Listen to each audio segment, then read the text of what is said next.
madaxweynaha dowlad goboleedka Soomaaliyeed ee Jubbaland Mudane Axmed Maxamed Islaam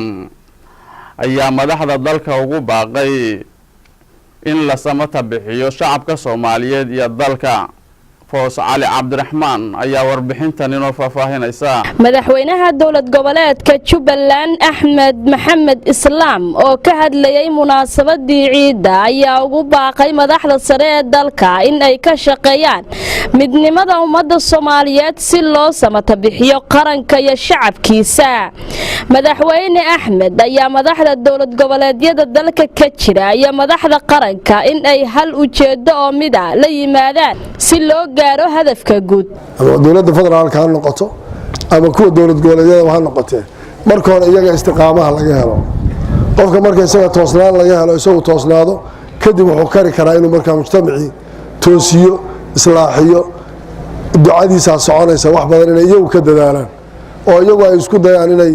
gartaan waxa ay yihiin iyo mas'uuliyadda saaran waxa ay tahay oo iyagu ay tadxiyo u sameeyaan dadkooda madaxweyne Axmed Maxamed ayaa sidoo kale shacabka Soomaaliyeed ugu baaqay in ay ka shaqeeyaan danta guud garab istaagaan madaxda wadeegaya madaxweynaha dowlad goboleedka Jubbaland ayaa sheegay in loo baahan yahay midnimo iyo iskaashi buuxa wuxuuna u jeediyay shacabka in ay Allah u noqdaan dambi dhaaf weydiistaan Ilaahay uu toobad keento subxaanahu wa ta'ala waxa ay ku jirto iyada ka noqoto gacmaha isqabsana ilaahay aanu wada dhawaan xaqiisa isu soo noqono la iscafiyo laakiin mujtamacaas markaan iyaga ka shaqeeyno wanaagooda islaaxooda iyagana wax badan baa u qabsoomaya annagana wax badan baa loo qabsoomaya aan isku dayno markaa taa in guud ahaan laga shaqeeyo ilaahay waxaan ka baryayaa dadkaas in ummad qulubtooda isu soo jeediyo ilaahay waxaan ka baryayaa ummadaas muslimiinta madaxweynaha dowlad goboleedka Jubbaland ayaa gaar ahaan ugu baaqay mas'uuliyiinta Jubbaland in aysan dulmin shacabka ay ugu adeegaan si cadaalad ah sidoo kale waxa uu madaxweynuhu shacabka reer Jubbaland ugu digay in ay isdulmin kulliyan mas'uuliyiin baa qof walba mas'uuliyadiisu wax ka caddeynta inta ay markaas leedahay laakiin qof kasta oo laga wado mas'uul ugu yar waa kareerkiisa mas'uulka ka waxaa laga dambaysa maalin qof waliba mas'uuliyadda ka cararayo oo qofku uu ka cararayo kuwii dad ugu xigay dowlada amarku qabsada waxaad u malaynaysaa inteena maanta halkan fadhida inta badan oo mas-uuliyiin sheeganaya oo wada mas-uuliyiina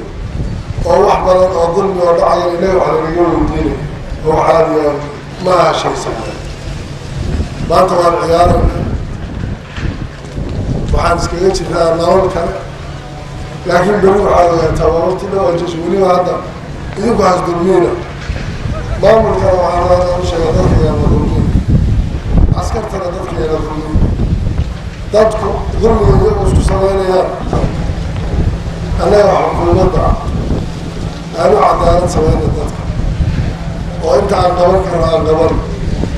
oo ummadaas wixii insaaf iyo cadaalada la samayn kara hala sameeyo wixii xadgudub ay isku samaynaya aan laga qabto يعني شهادة زورك أكبر وأنا رأى مركز هنا بريلو وحاول كنت حضرنا قارعا أنت حكومة كنت تاني إلهي ويلعب شطو أي سكوت إنه يوم عدالة لا يعقل وحقفك بسورك على يعقل يا كراعين وكل أمر أنا كل ينكشف غير إلى تازدك بمتحجر إنه حق دوره وحقوق ذينيه من القرن وروح يقول له يسوس وين يدور عدالة سوينه أنا وحنا إنه كراعين وأنا سكر وقال madaxweynaha dowlad goboleedka Jubbaland Axmed Maxamed Islaam oo khudbad dheer ka jeediyay masjidka madaxtooyada oo salaada ciida kala qayb galay mas'uuliyiin iyo shacab weyne ku tukanaya masjidka Foos Cali Cabdiraxmaan Jubbaland TV magaalada Kismaayo xarunta gobolka Jubbada Hoose